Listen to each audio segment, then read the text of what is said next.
안녕하세요. 저는 30대 후반 회사를 다니고 있는 여자입니다. 우연히 알게 된 채널에서 여러 사연을 듣다 보니 제 얘기를 안 할 수 없어서 이렇게 사연을 보내게 됐습니다. 30대 후반이라고 하면 시집 가서 애 낳고 애 키우느라 정신 없을 것 같다고 생각하실 수도 있는데 저는 완전히 다른 세상에 살고 있어요. 제 팔자에 이혼이 있을 줄은 몰랐는데 어쩌다 보니 이혼까지 하게 됐네요. 저는 늘 좋은 남자 만나서 결혼해서 행복한 가정을 꾸리고 싶다는 생각을 자주 했어요. 그리고 결혼만 하면 정말로 단란하게 잘 살 수 있다고 생각했죠. 하지만 좋은 남자라고 생각했던 남자가 세상에서 제일 못난 놈이 되어 이혼까지 하게 됐습니다. 저는 이혼하고 나서 제일 많이 하는 말이 이런 말이에요. 하늘이 내린 효자랑 결혼하는 거 아니다. 효자가 대체 뭐가 문제인가 싶겠지만 제가 겪어보니까 효자인 남자만큼 속 터지는 남자도 또 없는 것 같아요. 결혼 전에는 부모한테 잘하는 남자가 가정을 이루고 나면 제일 잘한다고들 하잖아요. 이것도 다 어느 정도 선을 지키는 남자들한테나 해당되는 말입니다. 세상에서 자기 부모가 제일 불쌍하고 안타까운 남자랑 결혼하고 나면 나만 나쁜 년 되기 딱 좋더라고요. 정말 지금 생각해도 속에서 열불이 나요. 지금부터 제가 겪었던 속 터지는 시댁에 대해 털어놓겠습니다.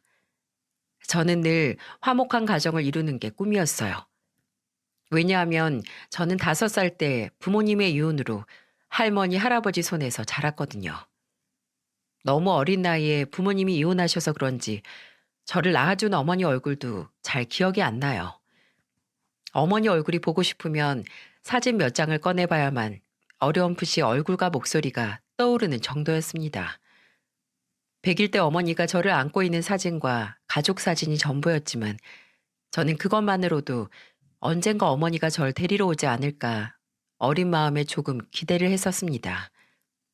그런데 이런 기대와 달리 어머니는 한 번도 저를 찾아오지 않으셨어요. 게다가 아버지마저도 자주 보지 못하고 컸고요. 아버지는 이혼 후 생계를 책임지기 위해 저를 할머니, 할아버지한테 맡겨두고 열심히 생업 전선에 뛰어드셨거든요. 바쁘고 피곤한 와중에도 잠깐이나마 저를 보러 와주셨는데 다시 일하러 가야 되는 아버지를 보면 항상 눈물을 흘렸어요. 그런데 그런 저를 보면 아버지도 마음이 안 좋으셨는지 발걸음을 떼지 못하고 저를 보며 따뜻한 목소리로 말했습니다. 주영아, 아빠가 열밤 자면 또 올게. 정말로 열밤 자면 또 올 거야? 그럼 우리 주영이 좋아하는 빵 사서 꼭 올게. 그러니까 할머니, 할아버지 말씀 잘 듣고 있어. 손가락으로 세고 있을 테니까 얼른 와야 된다, 아빠. 아빠는 늘 한 달이나 2달이 지나야 왔었는데 그때는 무슨 일인지 정말로 열흘 뒤에 양손 가득 빵을 사들고 오신 거예요. 하지만 밤을 꼬박 새고 온 아버지가 몰래 코피를 흘리시는 걸 보고 저는 그날 이후 아버지가 가는 날 떼를 쓰지 않았어요. 제가 떼를 쓰면 아버지가 힘들어진다는 걸 너무 일찍 알게 된 것 같아요. 그때는 제가 아버지를 힘들게 하면 아버지마저 나를 떠나는 건 아닐까 하는 공포심이 늘 있었어요. 그래서 철도 일찍 들었던 것 같네요. 뭐든지 혼자서 척척 해내는 일에 익숙해지기 시작했죠. 그러다 초등학교 5학년이 될 무렵 드디어 아버지와 살 수 있게 됐어요. 할머니, 할아버지가 사랑으로 저를 보살펴 주셨지만 아버지와 살게 된다고 생각하니까 너무 기뻤어요. 그리고 제가 초등학교 5학년이 됐을 때는 혼자서 할 수 있는 게 정말 많았어요.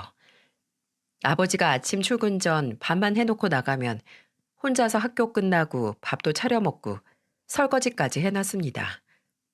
그러면 퇴근하고 돌아온 아버지는 저를 칭찬하며 말했어요. 우리 딸 숙제하기도 바빴을 텐데 언제 이렇게 다 치워놨어? 아빠 집에 오면 빨리 쉬라고 내가 해놨어. 나 잘했지? 아유, 어쩜 이렇게 착하고 마음이 고울까? 내일은 이 아빠가 일찍 마치고 올 테니까 우리 외식하자. 정말?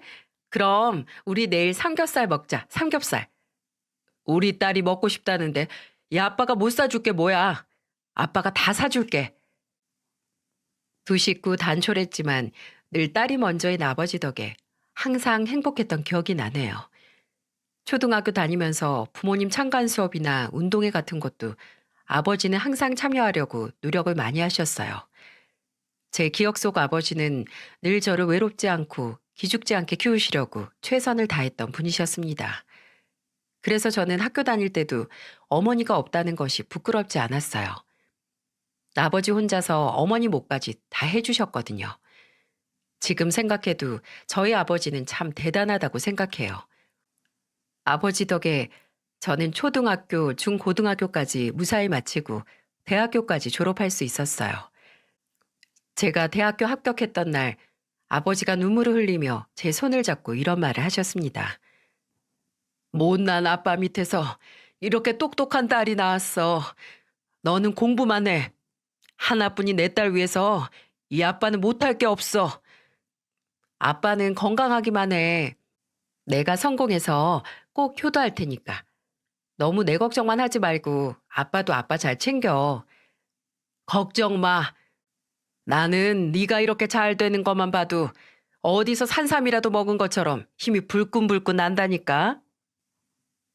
요즘 말로 하자면 정말 딸바보였어요. 그런 아버지는 제 한 몸 다 바쳐서 저를 키워내셨어요. 비싼 등록금으로 공부하니까 저는 한눈도 안 팔고 정말 공부만 했었습니다. 그래서 동기들 중에서도 졸업 후 가장 먼저 취업에 성공하기도 했어요. 그때는 정말 세상을 다 가진 기분이었습니다. 제가 돈을 벌기 시작하니까 아버지도 어깨가 조금은 가벼워지겠구나 싶었어요. 첫 취업을 하고 아버지 정장도 선물해드리고 정말 기뻤던 기억이 납니다. 그런데 사람이 먹고 사는 문제가 풀리고 나면 다른 생각을 하게 된다고 하잖아요. 회사 생활 열심히 하다 보니까 슬슬 주변에 결혼하는 사람도 늘어나고 그 무렵 저도 이제는 단란한 가정을 만들고 싶다는 생각이 들었어요. 그리고 그때쯤 만난 사람이 남편이었습니다. 회사 동료의 소개로 만난 남편은 인상도 선하고 첫인상이 좋아 보였어요. 그리고 대화를 나눌수록 저랑 생각하는 가치관이 비슷하다는 생각이 들었고요. 그때는 남편이 화목한 가정에서 자란 반듯한 사람이라고 느꼈고 이런 사람이라면 단란한 가정을 꾸려나갈 수 있겠다 싶었습니다. 그런 말도 있잖아요. 남자가 자기 부모님들한테 하는 것만 봐도 어떤 사람인지 알 수 있다는 말이요. 누구보다 부모한테 감사할 줄 알던 남편의 효심이 좋은 사람으로 보여지게 만들었어요. 그래서 저는 남편과 비슷한 가치관을 갖고 있다는 생각에 연인으로 발전하게 되었습니다. 대화를 할수록 가족의 소중함을 아는 사람이라고 생각했죠. 한 번은 이런 적도 있었어요. 제가 아버지와 둘이 산다는 사실을 알고 있던 남편은 퇴근 후 만나서 밥을 먹으러 가다 말고 저한테 문득 이런 말을 했습니다. 오늘은 우리 아버님 모시고 저녁 같이 먹는 거 어때? 우리 아빠랑? 갑자기 왜 그런 생각을 했어? 생각해보니까 나랑 저녁 먹고 들어가면 아버님은 혼자서 드실 것 같아서 오늘은 아버님 모시고 같이 외식하는 느낌으로 먹으면 어떨까 해서 말해본 거야. 어때? 그럼 나야 고맙지. 안 그래도 오늘 아빠도 일찍 온다고 하셨는데 내가 전화해 볼게. 아빠도 좋아하실 거야. 저는 그때 아버지를 생각해 주는 남편이 참 고마웠어요. 이래서 가정적인 남자를 만나야 여자가 행복하다는 거구나 싶고 마냥 그 마음이 따뜻하게 느껴졌습니다. 그날 남편의 제안으로 아버지를 모시고 셋이서 저녁을 먹었어요. 남편은 아버지 앞에 반찬을 놔주기도 하고 세심하게 입맛에 맞는지 물으면서 챙겼습니다. 그래서 아버지는 남편을 참 마음에 들어 했어요. 그전에도 아버지와 남편은 짧게 인사를 나눈 적이 있었는데 아버지는 같이 저녁을 먹은 뒤 결심이라도 한 듯 저를 보면서 진지한 목소리로 말했습니다. 남자는 가족 소중한 줄 아는 게 최고야. 그래야 나중에 결혼하고도 딴짓 안 하고 처자식 챙기는 거야. 아빠가 그렇게 말해주는 거 보니까 정말 좋은 사람인 것 같아. 시댁도 화목한 것 같고 결혼하면 행복할 것 같아. 나는 우리 딸만 행복하다고 하면 무조건 찬성이야. 아버지는 남편이 세심하고 가정적이라면서 1등 신랑감이라고까지 할 정도였어요. 그때 시댁은 시부가 개인 사업을 하셨고 시모는 그런 시부를 내조하는 주부였습니다. 그리고 시동생과 아가씨가 있었는데 남편은 백수였던 시동생 시험 준비 뒷바라지를 했대요. 아가씨는 평범한 회사원이었고요. 남편은 늘 가족에 대해 말할 때마다 본인이 장남이라서 더 잘 살아야 한다는 말을 자주 했어요. 그런 생각이 구시대적인 생각이라고 느끼긴 했지만 한편으로는 책임감 있는 사람이라는 생각도 들더군요. 결혼 전 남편은 종종 이런 말을 자주 했어요. 내가 장남이라 그런지 동생들 본보기가 될 만큼 잘 살고 싶어. 부모님도 동생보다는 나한테 거는 기대가 크시니까 내가 잘해야지. 그때는 이런 말도 책임감처럼 느껴졌어요. 게다가 남편이 자기 부모님을 챙기는 만큼 저희 아버지를 생각해 주는 것 같아 저는 마냥 좋았습니다. 그렇게 흠잡을 곳 없던 남편과 주변의 축복을 받으면서 결혼하게 됐어요. 그런데 정말 사람이 참 간사하죠? 결혼 전에는 그렇게 가정적이라면서 좋았던 남편이 달라 보이기 시작하는 거예요. 결혼 전과 남편은 달라진 게 없었는데 그 점이 저를 미쳐버리게 만들었습니다. 시댁을 갈 때마다 든 생각이지만 시모가 시부를 과하게 챙긴다는 느낌을 지울 수가 없었어요. 처음에는 참 오래 살았는데도 부부 사이가 참 좋구나 생각했지만 결혼하고 나서도 시부 앞에서 꼼짝을 못하는 시모를 보니까 이상해 보였습니다. 결혼 후 남편과 시댁에 갔을 때 시모의 행동을 보고 놀랐던 적이 있어요. 남편과 같이 퇴근 후 시댁에 저녁을 먹으러 갔던 날이었죠. 시모는 한 번 밥상을 차리면 기본 반찬이 10가지도 넘게 차렸어요.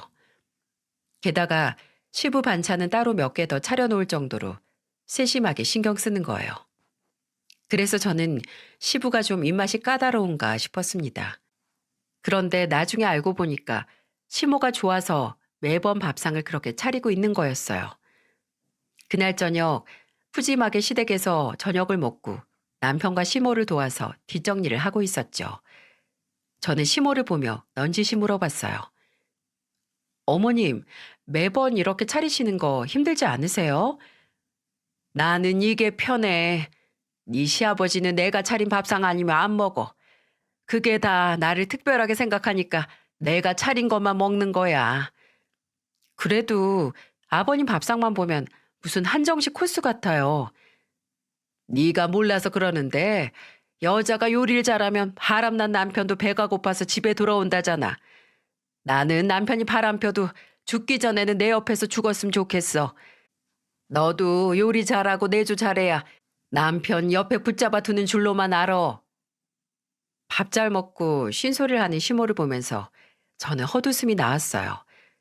시부가 외도를 한 건 아닌데 혹시나 바람나더라도 시모 옆에서 죽었으면 좋겠다고 말하는 시모를 보니까 어이가 없더라고요. 그래서 그때 알게 됐어요. 시모는 시부가 너무 좋아서 어쩔 줄 모르는 사람이었어요. 결혼 생활이 30년이 넘어도 시부가 엄청 좋았나 봐요. 시부는 비슷한 나이대 아저씨들 중에서도 잘생긴 얼굴이긴 했어요. 키도 크셔서 멀리서 봐도 한눈에 들어오는 모습이 얼핏 보면 중년 배우 같은 모습이었죠. 그래서 두 분이 결혼 전에도 시모가 시부를 쫓아다녀서 겨우 만난 거라는 말을 한 적이 있었어요. 그래도 부부인데 참 너무 심하다 싶었습니다. 게다가 시모는 시부 바지를 늘 다리미로 다려서 구겨짐 하나 없이 챙겼어요.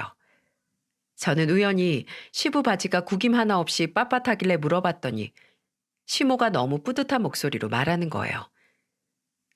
내가 아침마다 우리 남편 바지 스팀 다리미로 다려주잖아. 남자는 밖에서 옷만 봐도 집에서 얼마나 챙김받고 사는지 다 나온다니까. 남자는 셔츠 깃이랑 바지 선이 중요해. 너도 네 남편 셔츠랑 바지 잘 챙겨줘.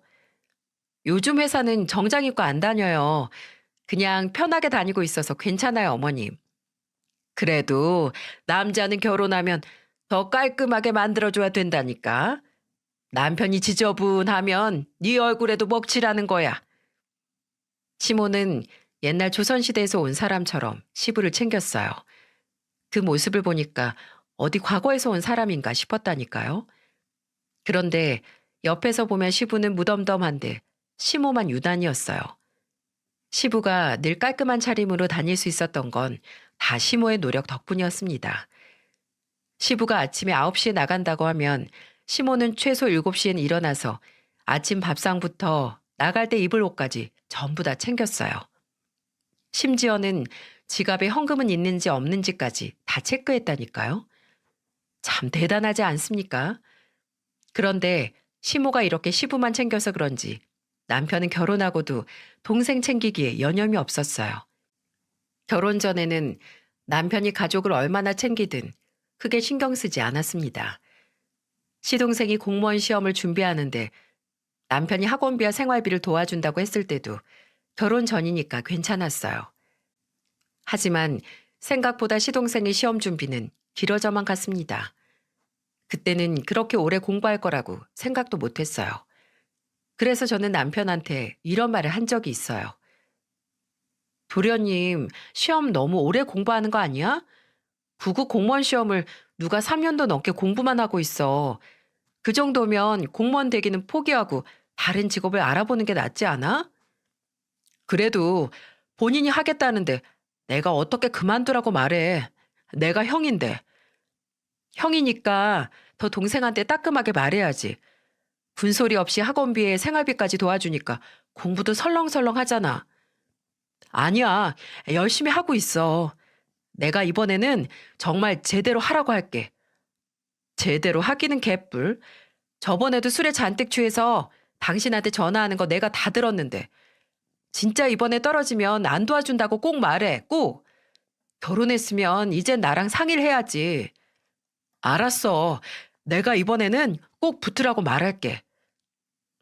남편은 제가 하도 뭐라 하니까 일단 알았다며 고개를 끄덕였어요. 하지만 저는 내심 불안했습니다. 결혼 전에도 비슷한 나이 또래답지 않게 가족한테 유별나다고 생각했는데 그냥 본인이 장남이라는 생각에 가족들을 2배, 3배로 더 챙기고 있었던 거예요. 그런데 총각일 때면 몰라도 이제는 결혼한 사람이 계속 시동생을 돕고 있으니 제가 답답할 만한 하지 않겠습니까? 그렇다고 시동생이 엄청 똑똑한 사람이면 몰라요. 다니던 대학도 자퇴를 하고 갑자기 공무원 시험을 준비하겠다고 뛰어들었다는데 이게 지금 가망이 있어 보이나요? 아무리 생각해도 끈기도 없고 노력도 할 줄 모르는 사람 같았어요. 그런데 옆에서 남편이 군소리 없이 마냥 챙겨만 주니까 시동생도 편하게 생각하고 있던 것 같았습니다. 그러다가 제가 정말 폭발했던 사건이 벌어지고 말았어요. 명절이라 시댁에 갔던 때였는데 그날 저는 시동생의 실체를 알게 됐습니다. 오랜만에 시댁에는 잘 오지도 않던 아가씨까지 모여서 다 같이 대화를 하게 됐어요. 저는 아무 생각 없이 시동생을 보면서 말했죠. 도련님은 요즘 학원 잘 다니세요? 저번에 학원 옮기셨다면서요. 그런데 그 순간 시동생 표정은 하얗게 질렸고 시부와 시모는 의아한 표정이었어요. 저는 다들 왜 그러나 싶었어요. 그때 시모는 저를 보면서 대체 무슨 소리 하는지 알 수 없다는 표정을 하며 물었어요. 누가 학원을 옮겨?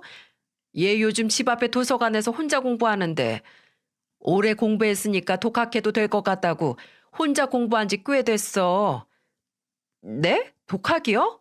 그럼 남편한테 매달 받아가는 학원비는 뭐예요? 그 순간 시동생은 사색이 된 얼굴로 저를 바라봤습니다. 남편도 아무것도 몰랐다는 표정을 하고 있었어요. 아가씨는 한심하다는 표정으로 시동생을 보고 있었고 저는 시동생을 보채면서 물었습니다. 이게 다 무슨 말이에요, 도련님? 매달 학원비 받아가면서 학원을 안 다닌다는 게 무슨 말이에요? 그게 학원이 안 맞는 것 같아서 학원은 안 다니고 혼자 해요. 그럼 학원비 받아가면 안 되잖아요. 땅 파서 돈 버는 것도 아니고 다 생각해서 뒷바라지 하고 있으면 형이 주는 돈 쉽게 생각하면 안 되죠. 학원비로 받아간 돈 다 돌려주세요. 다 쓰고 없어요. 주고 싶어도 못 줘요. 저도 연애를 해야 결혼을 하죠. 저라고 뭐 골방에서 공부만 해요? 지금 장난쳐요? 결혼은 누구 돈으로 하게요? 그것도 형한테 손 벌려서 할 거예요? 그 꼴은 내가 못 보니까 학원비 전부 내놔요. 연애를 하려거든 시험에 붙고나 하세요. 저는 시동생을 다그치며 말했어요. 이런 기가 막힌 상황에 시부와 시모도 아무 말도 못하더군요. 정말 기가 막혔습니다. 그동안 학원비로 받아간 돈으로 연애를 하고 있었던 거예요. 진짜 어이가 없지 않습니까? 제가 계속 화를 내면서 시동생을 다그치자 남편은 되려 저를 말리는 거예요. 그러면서 시동생 보고는 찍소리도 못하는데 제가 속이 안 터지고 나만 하겠어요? 어쩐지 아가씨가 시댁 식구들 질린다면서 안 보고 사는 게 속편하다고 명절에만 잠깐 오는 이유를 이제 알 것 같았어요. 세상에 학원비로 연애질을 하고 있던 동생한테도 화 안 내는 남편을 보니까 뭔가 잘못 돌아가고 있다는 걸 직감적으로 알았어요. 그날 남편과 집에 돌아와서 저는 남편한테 이렇게 말했습니다. 앞으로 도련님한테 돈 보내지 마. 아까도 봐. 전혀 뭘 잘못했는지 모르는 게 말이 된다고 생각해? 얼른 붙어서 사회생활 할 생각을 해야지. 지금 결혼 못할까 봐 걱정하는 게 먼저야? 연애하면 안정감도 생기고 공부할 결심도 생기니까 그랬나 봐. 좀 이해해 주자. 지금 이 상황을 이해하자고? 난 절대 이해 못해. 내 친동생이었으면 나 가만 안 뒀어. 당장 작은 회사라도 들어가게 해서 학원비 전부 받아내. 내가 잘 얘기해 볼게. 미안해. 정말 속이 터져버릴 것 같았어요. 저는 그동안 시댁에 잘 안 오는 아가씨가 매몰차다고 생각했는데 정말 이 꼴 저 꼴 보기 싫어서 안 온다는 걸 제대로 알게 된 사건이었습니다. 남편은 자기가 시동생이랑 이야기해보겠다고 하면서 저는 시동생과 전화도 못하게 했어요. 그러다가 한참 뒤 시험은 접고 작은 회사라도 알아보기로 했다고 하더군요. 취업하면 돈도 갚기로 했다면서 저를 안심시켰어요. 저는 남편의 말을 철석같이 믿었습니다. 세상에 아무리 자기 동생이 중요해도 설마 저를 속일 줄은 상상도 못했어요. 시동생이 학원비를 다른 곳에 쓰고 있다는 걸 알게 된 후로 저는 남편 지출 관리를 더 세심하게 했습니다. 그때만 해도 저와 남편은 월급 관리를 같이 하고 있었거든요. 그런데 남편한테 크게 실망하는 일이 연달아 터지기 시작했어요. 어느 날 남편 앞으로 날아온 카드 고지서 중에 모르는 카드가 있는 거예요. 이게 뭔가 싶어서 뜯어봤죠. 저는 카드 내역서를 확인해보고 정말 소름이 끼쳤어요. 카드 내역이 전부 술집 아니면 카페, 영화 등등 전부 놀았던 흔적 투성이었는데 사용 시간을 보니 남편은 회사에 있을 시간이었죠. 그때 딱 알았어요. 이 카드는 남편이 아니라 시동생이 쓰고 있었다는 걸요. 그래서 저는 시동생한테 전화해서 이렇게 말했어요. 대체 뭘 하고 다니면 카드를 이렇게 막 써요? 취업 준비는 하고 있는 거예요? 형수님, 저도 머리를 식혀야 취업 준비도 하고 열심히 살죠. 뭘 했다고 머리를 식혀요? 솔직히 하는 것도 없이 맨날 놀고 먹고 자는 거 말고 하는 것도 없잖아요. 말이 너무 심하신 거 아니에요? 그리고 우리 형이 동생 좀 돕겠다는데 왜 그러세요? 누가 보면 형이 엄청 돈 잘 버는 사람인 줄 알겠어요. 그리고 형이 장가 갔으면 부부가 같이 상의를 해야죠. 제가 반대하니까 그 카드 못 써요. 바로 분실 신고할 거고 앞으로는 도련님이 직접 벌어서 놀던지 공부를 하던지 하세요. 형 좀 그만 털어먹어요. 저는 너무 화가 나서 시동생한테 큰 소리를 쳤어요. 제가 충분히 화낼 만한 상황이 아닌가요? 정말 제 동생이었으면 정신 차리라고 머리 밀어서 방에 가뒀을지도 몰라요. 그만큼 저는 시동생이 너무 한심했어요. 대체 뭘 했다고 쉬겠다는 건지 이해도 안 갔고요. 그런데 이런저를 이해 못하는 사람이 바로 제 편이라고 믿었던 남편이었습니다. 남편은 그날 저녁에 집에 와서 저를 보고는 되려 화를 냈어요. 솔직히 남편 입장에서는 입이 두 개여도 할 말이 없어야 정상 아닌가요? 저한테 미안하다는 말 말고는 할 게 없을 줄 알았는데 너무 당당하게 저를 보면서 이런 말을 하더군요. 당신 왜 취업 준비하느라 힘든 애한테 화를 내? 애? 누가 애야? 당신은 술 마시고 여기저기 놀러 다니는 애 본 적 있어? 솔직히 도련님 나이면 혼자 사회생활에서 먹고 살아야 정상인 거 몰라? 누가 30 중반이 되도록 형한테 기생해서 살고 있냐고. 기생이라니? 내가 내 동생 돕고 있는 거지. 당신이 가족이 없어서 잘 모르나 본데 원래 다 이렇게 사는 거야. 뭐? 지금 그게 나한테 할 소리야? 당신이야말로 정신 차려. 결혼해서 가정 꾸린 사람이 시댁에 그렇게 돈 퍼주고 누가 그렇게 사나 찾아봐. 당신 한 번 더 도련님 도와주면 그때는 나도 가만두고 못 봐. 저는 말도 안 되게 카드를 쓰고 돌아다니는 시동생 덕에 뚜껑이 제대로 열려 있었어요. 그런데 그걸 말리지도 않고 오히려 돈을 주고 있는 형이라니. 제 상식으로는 도저히 정말 이해할 수 없었습니다. 장남이라고 해서 말도 안 되는 상황에 반발도 못하고 돈만 보태주는 게 맞나요? 아닌 건 아니라고 말해야 될 텐데 남편은 그런 걸 못했어요. 정말 바보인가 싶게 시댁 일이라면 자기가 제일 먼저 나서는 거예요. 남편이 이렇게 시댁 일에 앞장서는 것만 보면 물려받을 재산이라도 있는 거라고 생각했어요. 시부도 개인 사업을 하고 있으니까 왠지 재산 좀 있을 것 같다는 생각 들지 않나요? 세상에 빚 좋은 개살구도 이런 개살구가 없어요. 시동생을 남편이 돕고 있는 것도 다 시부 사업이 어려워져서 남편이 돕고 있는 거였습니다. 지금 생각해도 환장할 만한 시댁이네요. 그래도 시부 사업 어렵다고 시부한테 돈 안 주니까 다행이라고 가슴을 쓸어내렸어요. 하지만 곧 제가 우려하던 일이 현실로 벌어졌습니다. 시동생한테 신용카드 만들어줬던 사건 말고도 제 뒷목 잡을 만한 일이 또 있었다니 참 듣는 입장에서도 복장 터지지 않나요? 한창 돈 문제로 싸우고 나니까 남편만 보면 돈 타령이었어요. 그러다가 남편이 시부한테 1,500만 원짜리 중고차를 뽑아줬다는 걸 알게 됐어요. 진짜 사람 인내심 테스트하는 것도 아니고 부부 사이에 정말 너무하지 않나요? 돈이 얼마였는지를 떠나서 돈이 나가는 일은 부부끼리 함께 상의를 해야 한다고 생각했어요. 그런데 남편은 저랑 한마디 상의도 없이 시부한테 중고차를 해준 거예요. 이것도 아가씨가 갑자기 시부가 차를 몰고 다니는 게 수상해서 저한테 한번 알아보라고 해서 알게 된 거예요. 그때는 아가씨가 시댁과 사이가 안 좋아서 괜한 오해를 하고 있는 거라고 생각했어요. 하지만 정말 아무것도 모르고 당하고 있던 건 바로 저였습니다. 애당초 남편은 경제적인 걸 저랑 한마디 상의하지 않는 사람이었어요. 저는 집에 들어오는 남편을 보자마자 소리를 지르며 말했습니다. 왜 허락도 없이 시댁에 중고차를 해드리는데? 이번엔 또 차가 문제야? 그게 왜 문제인데? 내가 내 돈으로 해준 거잖아. 결혼했으면 둘이 상의를 했었어야지. 이렇게 화낼 게 뻔한데 내가 왜 상의를 해? 미리 말했으면 나도 생각이라는 걸 했을 거 아니야. 아니, 내가 먼저 상의했어도 똑같았을걸? 진짜 나도 답답해서 못 살겠다. 남편은 자기가 더 답답하다면서 방문을 닫고 들어가 버렸어요. 그 모습을 보니까 기가 막히더군요.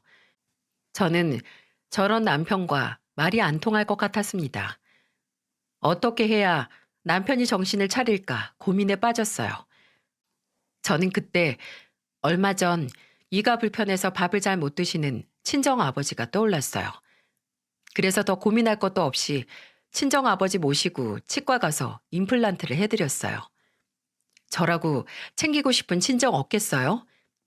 자기 부모님 귀하면 저희 아버지도 귀한 줄 알아야죠. 그래서 저도 남편이랑 일절 상의도 없이 혼자 결정해서 아버지 모시고 치과를 갔던 거였습니다. 그러자 남편 반응이 어땠는 줄 아십니까? 정말 기가 막혀요. 똑같이 해주니까 뭐가 잘못된 건지 그제야 알더군요.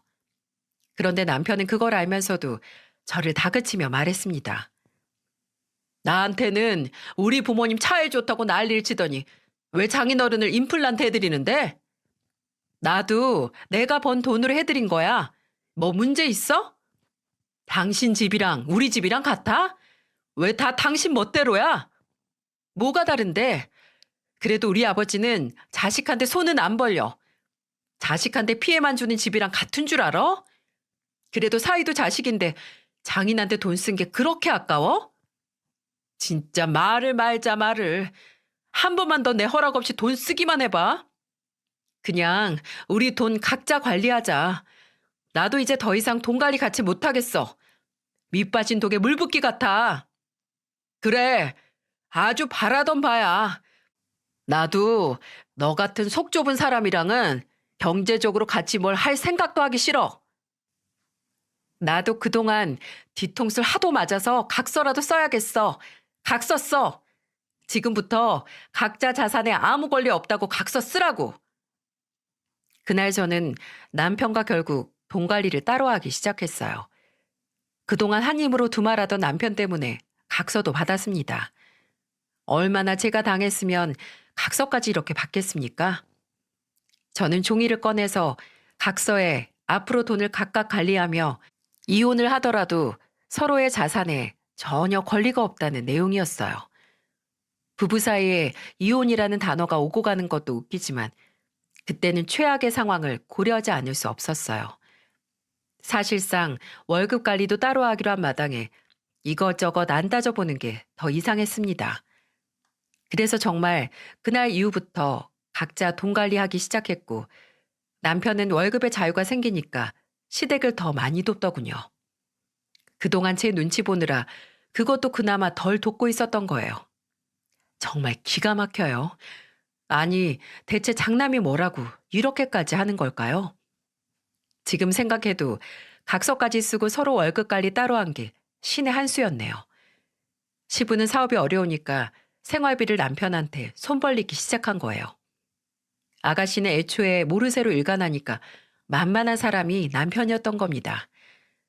저는 그러거나 말거나 이제는 내 돈이 시댁으로 흘러갈 걱정 없으니까 신경도 안 썼어요. 저렇게 시댁만 돕는데 돈이 모일까 의문이었습니다. 그런데 제가 이렇게 남편과 난리를 치는 동안 친정 아버지한테 심각한 문제가 벌어지고 있었어요. 아버지가 폐암으로 투병 중이었는데 급격히 병세가 안 좋아지셔서 급히 병원으로 가게 됐습니다. 제가 병원을 갔을 때는 이미 마음의 준비가 필요한 때였어요.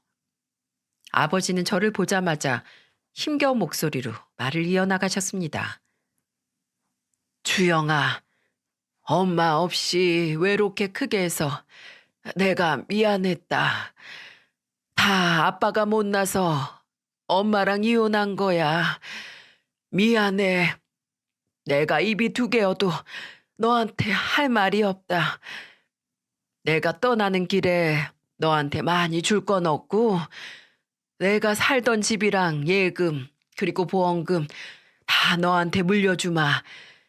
미안했어, 우리 딸. 아빠, 아빠가 이렇게 가면 어떡해. 난 어떻게 살라고. 내가 남긴 게 얼마 되진 않아도 앞으로 너 사는데 도움되길 바란다. 내 딸로 태어나줘서 고마워. 다음 생에는 꼭 좋은 부모 만나서 행복해라. 저는 힘없이 떨어지는 아버지 손을 붙들고 하염없이 울었어요. 이제 세상에 가족이라고는 없는 정말로 고아가 됐다고 생각하니까 눈물만 났습니다. 남편은 우는 저를 부축해 주는데도 저는 그 순간에도 남편이 미웠어요. 아버지가 그렇게 돌아가시고 나자 기댈 곳이 사라진 저는 마음 붙일 곳이 없었습니다. 아버지가 마지막 순간 제 앞으로 남긴 재산은 4억 원 정도 됐어요. 아버지가 살던 집은 시세가 2억 정도 됐고 예금 통장에는 1억여 원 정도, 그리고 아버지 사망 보험금이 1억 정도 나왔습니다. 그렇게 4억 정도 되는 돈을 남기신 거예요. 돈이 있어도 가족이 없는데 이게 의미가 있을까요? 한동안 너무 무기력했어요. 아버지를 많이 챙기지 못했다는 자책감과 이제는 기댈 곳이 사라졌다는 공포감이 들었거든요. 그런데 이런 저를 다시 불붙게 만든 사람이 남편이었어요. 힘이 될 만한 말을 한 것도 아니고 그야말로 복장 터지는 소리를 뚫린 입이라고 막 하더군요. 남편은 아빠 장례를 치르고 집에서 힘없이 앉아있는 저를 보면서 이런 말을 했습니다. 보험금 나왔어? 그 돈 나랑 반 나눠 썼어. 어디서 총 맞았니? 그 돈을 왜 반을 나눠? 그리고 우리 아버지 돌아가신 지 얼마나 됐다고 벌써 보험금 타령이야? 어차피 보험금 말고도 다른 거 남기신 거 있을 거 아니야. 저번에 사위도 자식이라며. 이럴 때만 자식이야? 어? 잡생각하지 말고 시댁이나 생각해. 당신 이제 돈 없어서 시댁에 보낼 돈도 없잖아. 아, 돈이 궁해지니까 진짜 돌아버렸구나. 말도 안 되는 소리를 하는 남편이 화도 화가 나서 저도 악에 바친 말을 쏟아냈어요. 그런데 정말 아버지 떠나보내고 슬픔에 잠긴 저를 보면서 보험금 타령하는 남편을 보니까 소름이 돋았어요. 정말 인간도 아니구나 싶었다니까요. 그런데 정신 나간 건 남편뿐만이 아니었네요. 시댁에 대체 무슨 일이라도 있는 건지 시모까지 저한테 전화해서 아버지 보험금 타령을 하는 거예요. 시모는 저한테 전화해서 다짜고짜 돈 타령을 하는데 저는 그때 전화를 녹음까지 했어요. 친정 아버지 보험금 나왔다며. 이번에 네 시아버지 차 좀 하나 바꿔줘. 곧 생신인데 네가 통 크게 바꿔주면 좋지 않니? 제가요? 대체 왜 제가 통 크게 시댁에 그런 일을 해야 되는데요? 며느리잖아, 며느리. 이번에 며느리 노릇할 기회 준다니까. 그리고 이제 부모도 없는데 시댁에 효도해야지. 시부를 왕처럼 모셔야 너도 좋은 거야. 벤츠 하나 해드리게 네가 돈 좀 보태. 뭐라고요? 지금 다른 돈도 아니고 우리 아빠가 남긴 사망보험금으로 돈을 보태라고요? 귀가 먹었나? 1억만 보태라니까. 생각해봐. 네 시아버지가 나이도 있는데 국산차를 언제까지 타? 주변에는 다 벤츠에 아우디 고급차만 타는데 시부 나이도 있는데 이번에 좀 해주자. 네, 알았어요. 제가 자동차 사서 생일 선물로 보내드릴게요. 가만히 기다리세요. 그래, 잘 생각했어. 이렇게 해주면 네 마음도 편하고 얼마나 좋아. 며느리가 최고네. 저는 다 이걸 녹음해둔 상태였어요. 정말 더 이상은 이런 시댁이랑은 못 살겠다 생각했거든요. 사돈 사망보험금으로 차 사려는 인간들인데 제가 이런 사람들과 가족으로 더 살 수 있었겠나요? 세상에 아버지 잃은 슬픔에 힘들어하는 며느리한테 어떻게 저럴 수가 있을까요? 저는 지금도 신이 잔뜩 나서 보험금으로 시부 차 해달라는 시모 목소리만 떠올리면 귀신이라도 본 것처럼 온몸에 털이 삐쭉 서는 기분이랍니다. 이렇게 속에서 계속 한이 맺혀서 그런지 쉽게 이혼하고 싶지 않았어요. 제가 당한 만큼 시부와 시모한테도 소름 돋을 만한 일 하나 만들어주고 싶었습니다. 그래서 저는 고민 끝에 한 사이트에 제 이야기를 써서 올려봤어요. 제 상황을 객관적으로 봐줄 사람들이 필요해서 한 사이트의 익명 게시판에 글을 쓰게 된 거예요. 익명이라 부담도 없었고 객관적으로 봐줄 수 있으니 저한테는 제격이었어요. 저는 그동안 남편이 얼마나 시댁에 헌신했는지 시동생이 학원비 떼먹은 이야기, 사망보험금으로 시부 차 사달라는 얘기까지 전부 다 글에 썼어요. 그러자 1시간도 안 됐는데 정말 수없는 댓글이 달렸습니다. 그런데 하나같이 시댁과 남편을 비난하는 글들 뿐이었어요. 이 상황은 남녀노소 누가 봐도 어이가 없을 상황이긴 했나 봅니다. 하긴 세상에 어떤 효자가 장인어른 사망보험금으로 본인 아버지 차를 사줄 발상을 하겠습니까? 댓글이 대부분 이런 반응이었죠. 하늘이 내린 효자가 아니라 악마네요. 병 중에 가장 답도 없다는 사업병, 공부병 걸린 시댁은 빠른 손절이 답입니다. 무슨 조선시대도 아니고 시부를 왕으로 모셔요? 어우, 소름이 돋아요. 얼른 탈출하세요. 저는 이런 댓글들을 하나하나 보고 나니까 이혼을 해야겠다는 결심이 더 확고해졌어요. 그런데 그동안 당한 게 있어서 곱게 도장만 찍고 끝내는 이혼은 못하겠더군요. 그러다가 눈에 띄는 댓글이 하나 있었어요. 그동안 이혼을 생각만 하던 제가 드디어 상도덕도 모르는 시댁에 한 방 크게 먹이고 이혼할 방법을 찾아낸 거예요. 그래서 저는 정말 시부 생일에 맞춰서 큰 이벤트를 준비하기 시작했습니다. 거지처럼 들러붙는 시댁이랑은 엮인 채로 무늬만 가족인 채 사느니 혼자 사는 게 낫다고 생각했어요. 그렇게 만반의 준비를 하다 시부의 생일이 다가왔습니다.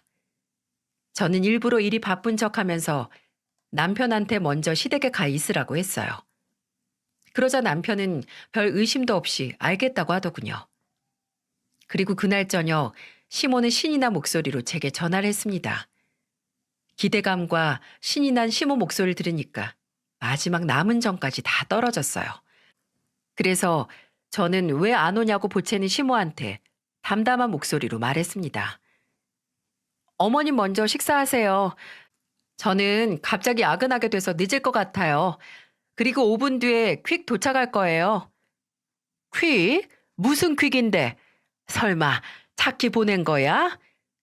제가 아버님 생신이라 특별히 신경 좀 썼어요. 상자 2개 도착할 텐데 꼭 생일 케이크부터 열어보시고 상자 열어보세요. 하나는 케이크고 다른 하나는 선물이거든요. 꼭 순서대로 열어보셔야 해요. 제가 준비한 이벤트거든요.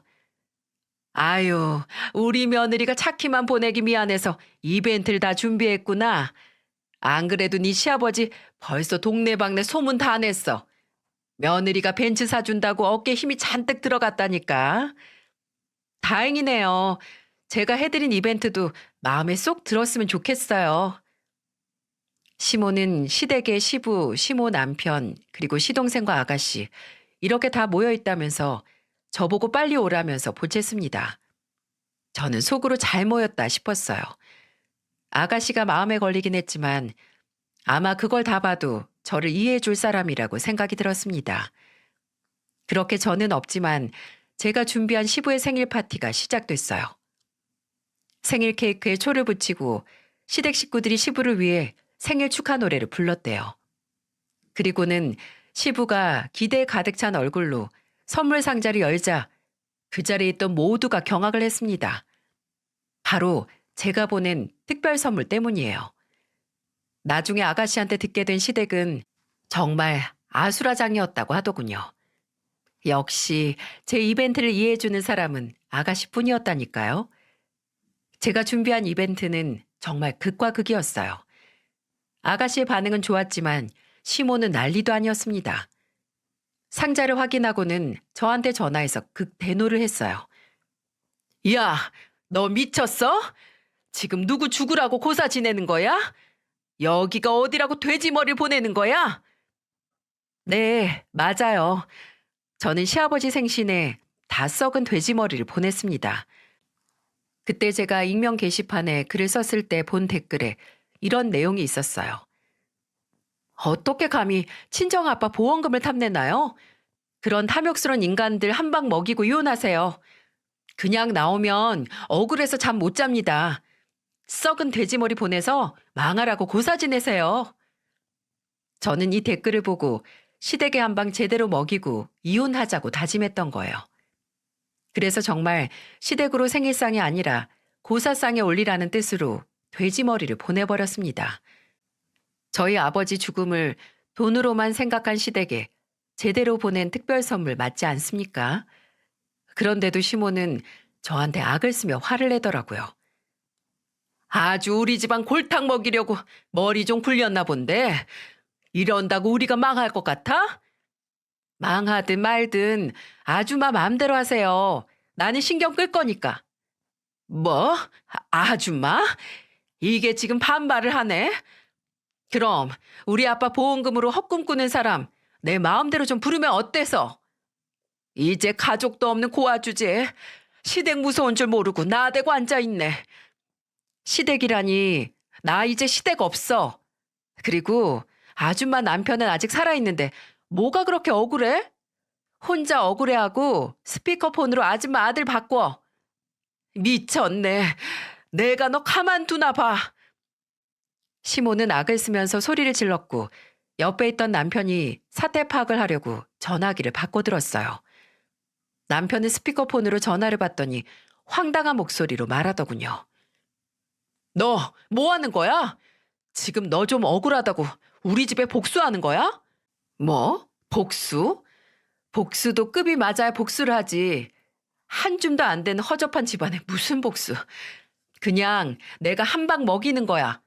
모르겠으면 케이크 밑에 있는 서류나 확인해봐. 이게 뭔데? 아주 가지가지 한다. 이혼 서류지 뭐냐? 나는 이미 도장 찍었으니까 너만 찍으면 우리 이제 끝이야. 오늘부터 너랑 나랑 남남 되는 거라고. 꼴의 장남이라고 능력도 없으면서 시댁에 다 퍼주더니 꼴 좋다. 너 지금 통장에 100만 원은 있니? 그것도 없지?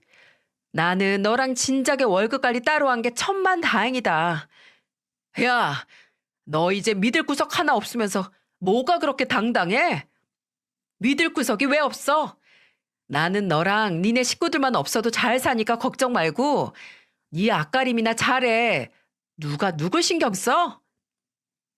저는 남편한테 시원하게 한마디 하고 전화를 끊어버렸어요. 정말 속이 다 시원했어요. 제가 시댁을 잘근잘근 무시하니까 뒤에서는 시부와 시동생이 뭐라고 떠드는 소리가 들렸는데 더 상대하고 싶지도 않아서 그냥 끊어버리고 걸려오는 전화도 아예 안 받았습니다. 그렇게 전화를 끊고 나니까 아가씨한테서 문자가 왔어요. 새언니, 나이스! 잘 살아요. 최고의 선택입니다. 응원할게요. 아가씨는 끝까지 저를 응원하고 지지해줬습니다. 아가씨도 그동안 당한 게 많아서 시댁이라면 지긋지긋하다고 치를 떨었거든요. 저는 이혼 후에도 아가씨는 따로 한번 만난 적이 있어요. 그래서 이혼 후 시댁 근황에 대해 들을 수 있었습니다. 전 남편은 보나마나 뻔했어요. 시부 개인 사업이 말이 좋아 사업이지 다 망해가고 있었는데 그거 살려보겠다고 대출 끌어다가 도와줬다가 결국 쫄딱 망한 거예요. 그러니 전 시댁도 전 남편도 전부 개털이 된 겁니다. 저 정말 최고의 타이밍에 이혼하길 잘한 것 같아요. 이혼 안 하고 고민만 했다면 이 상황에 또 시부 사업의 보험금으로 돈 좀 보태라고 별소리를 다 했을 게 뻔합니다. 그런데 웃긴 건 전 시댁이 그렇게 쫄딱 망해도 전 시동생은 정신 못 차리고 아직도 망나니처럼 산다는 거예요.